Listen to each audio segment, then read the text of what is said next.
In this video, we're going to look at non-truth functional connectives and how to deal with those when you're symbolizing an SL. So SL is truth functional, like we've seen. So the truth value of any compound sentence depends only on the truth values of its components. And the problem is that ordinary language, a lot of the connectives that you find are not truth functional, and we can't symbolize these in SL. So these include things like connectives that describe links between events or between parts of arguments, right? Things like because and therefore. Connectives that describe time relations, like before, after, while. Connectives that talk about people's mental states, like, believes, knows, but also general things like it is well known that. Modal operators, so things like necessarily, possibly, probably, and then non-true functional conditionals. We'll go through each of these in turn. So with temporal operators and argument markers, these are operators that describe times or links between events or parts of arguments. You ignore the relationships that they describe when you're symbolizing. So if you look at these sentences, right, John put on his pants because he got out of bed. John put on his pants before he got out of bed. Um, these, the before and the because, right, these indicate relationships between these events that we can't describe in SL. All we can say in SL is that those events occurred. So these get symbolized as John put on his pants and got out of bed. And that's all that we can do.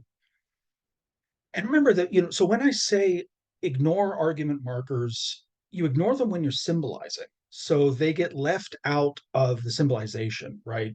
Premise markers like because, conclusion markers like therefore.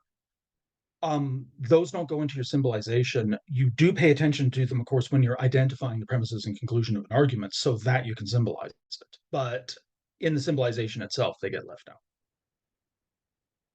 Modal operators are words like necessarily, possibly, probably. So, for example, if the butler could have done it, he would have had to have been in the city at the time, but he wasn't, so he couldn't possibly have done it. Here, the couldn't possibly is a modal operator. This is something that we can't describe in SL. All we can express in SL is that he didn't do it.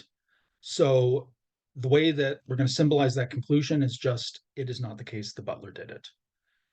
Um, Note two, in this passage, you also have an argument marker here, right? You have a conclusion marker, so, and this also gets dropped when you're paraphrasing, because that's another thing that we don't express.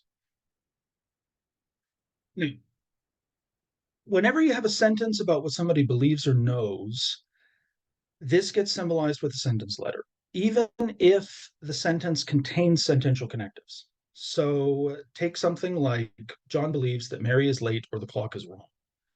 This is going to be symbolized as just a single sentence letter, something like J, right? You can't symbolize it as John believes that either Mary is late or the clock is wrong, or either John believes that Mary is late or John believes that the clock is wrong. The reason is, well, to explain the reason, we have to talk about something called substitution of identicals.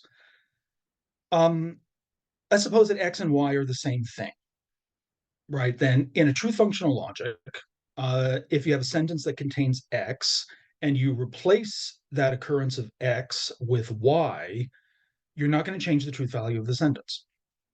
So, for example, J.R.R. Tolkien and the author of Lord of the Rings are the same person, right? So, if you have a sentence that contains J.R.R. Tolkien, right, like J.R.R. Tolkien was a linguist, you can replace that with the author of Lord of the Rings. The author of Lord of the Rings was a linguist, and that's true. And so this is also going to be true. And it goes the other way, right? So the author of Lord of the Rings was British, so J.R.R. Tolkien was British. Now, the classic example to show why this causes a problem for when you're talking about belief and knowledge is this. This is Oedipus and the Sphinx from Greek mythology. So, according to the myth, Oedipus was the son of the king and queen of Thebes. This is Thebes with a B, right, which is a city in ancient Greece, not thieves with a V. His parents were monarchs. They were not robbers. So when he was born, his father went to the Oracle of Delphi and asked the Oracle what the future held for his child. And the Oracle said, "Your son will kill his father and marry his mother." So the king ordered that the baby be taken out into the woods and left to die. Except it didn't die. He was found by a shepherd who gave him to the king of Corinth, and the king of Corinth adopted him as his son and raised him. Um, Also, as you can see from this picture, the story takes place before the invention of pants. So Oedipus grew up, and then he traveled to the oracle, and he asked the oracle what the future held for him. And the oracle said, "Well, I did this one already. You will kill your father and marry your mother." Oedipus was just like absolutely horrified by this. And so he resolved that he was never going to go home and never risk hurting the people that he thought were his father and mother, namely the king and queen of Corinth. So instead, he decided to head out in the exact opposite direction, which happened to be the road to Thebes. And again, that's Thebes with a B, right? So he didn't get robbed. So he came to a crossroads and he reached it at the same time as this old man with this big group of attendants. And they get into an argument over who had the right of way. And because apparently no one, like Oedipus's entire life, no one had ever taught him any conflict resolution skills. This thing escalated into a fight, and he ended up killing them all, including the old man. Right? Um, there's still no pants. Maybe he was grumpy because his butt was cold. Anyway, he reaches Thebes, and Thebes is in a situation. There was this monster called the Sphinx, and it had set up shop right outside the main gate of the city. Anytime anybody tried to enter, the Sphinx would ask them this devious riddle. And if they couldn't answer it, then she would leap down and devour them. So Oedipus goes up to the Sphinx and she asks him, "What walks on four legs in the morning, two legs at noon, and three legs in the evening?" And Oedipus sat down and thought for a moment and then said, "Oh, I know. It's a really drunk guy." And the Sphinx was so horrified that someone had guessed her riddle that she flung herself off of this high pillar and committed suicide. Because, like, nobody in Greek mythology has any impulse control whatsoever. I mean, seriously, it's like they all have fetal alcohol syndrome. But Oedipus had defeated the Sphinx, and so he was acclaimed as a hero. And right then, word comes in that the king had died mysteriously in this fight at a crossroads where somebody had come in and just like killed everybody. And Oedipus just, sort of hid his sword behind his back and was like, "Well, I have no idea how that could have possibly happened." But the queen was suddenly single, and I guess she was MILF. And so Oedipus married her, and he became the new queen, the new king of Thebes. And so he had killed his father and married his mother. Now, here's the situation. Oedipus knows that he's married to the queen of Thebes. Right? He knows this. The queen of Thebes is Oedipus's mother. And so, right, by the substitution of identicals, okay, this rule that we just saw, what you get is this. Oedipus knows that he is married to his mother. But this is false, right? He doesn't know this. In fact, as the myth goes on, eventually he does find out that he killed his father and married his mother. And he's so horrified by this that he gouges his own eyes out. I should have maybe put a trigger warning on this video. Graphic violence, incest, and wieners. So the moral of the story is you can't apply logical operations to people's beliefs because they may not have the state of awareness in order to apply those logical operations themselves. And so if you do this, you're often going to get the wrong results.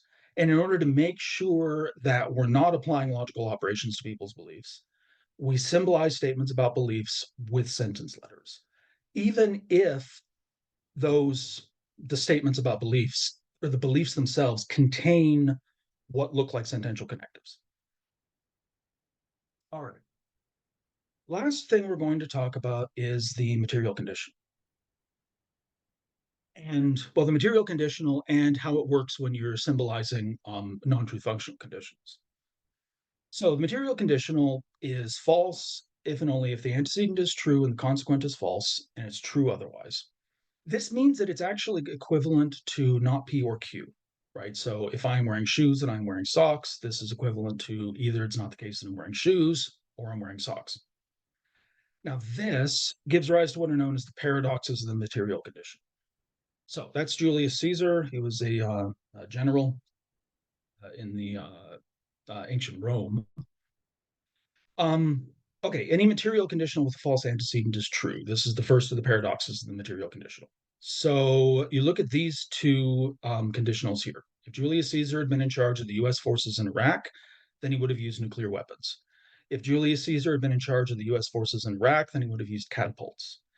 If you symbolize these as material conditionals, they're both true because the antecedents of both of them are false. Because Julius Caesar was a Roman general, he was not involved in the war in Iraq. Another paradox is this: any material conditional that has a true consequent is true. So, this was someone's attempt to label the provinces on a map of Canada. And there are what, two things here that are right?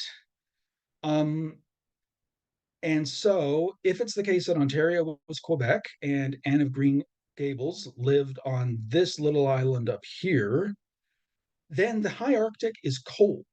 And this is true if it's a material conditional, because up here is in fact cold. Now, the non-truth functional conditionals in natural language, there are two types, right? So one type are what are called indicative conditionals, and the form of these is if X is or X will be, then Y is or Y will. So, for example, if you eat bacon at every meal, you will die of a heart attack. Um, when you use the material conditional to symbolize indicative conditionals, it generally doesn't work out too badly. It's not too hard to get this to work out, to work out all right on the whole.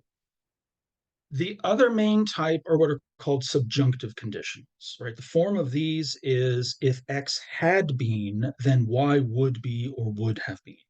So, for example, if Hillary Clinton had won the 2016 election, which she didn't, Donald Trump won, then she would have gotten herself impeached eventually. Now, these, when you symbolize these with a material conditional, you run into a problem, right?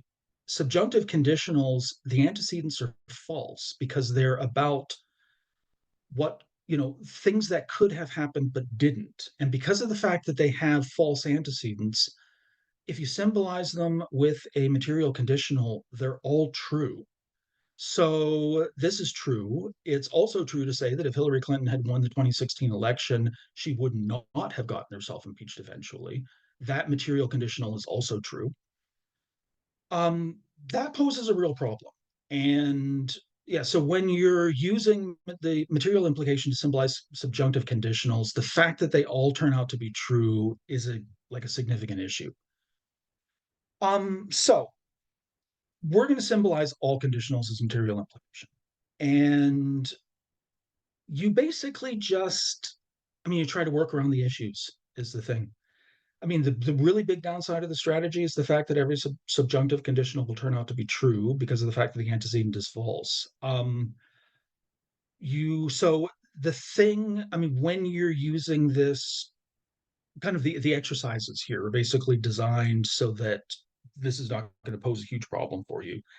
If you're symbolizing, like outside of this course, right, watch out for subjunctive conditionals and just watch out for, bad inferences that you would get arising from the fact that they're all going to go true or evaluate to true on this, when you symbolize them with material implication.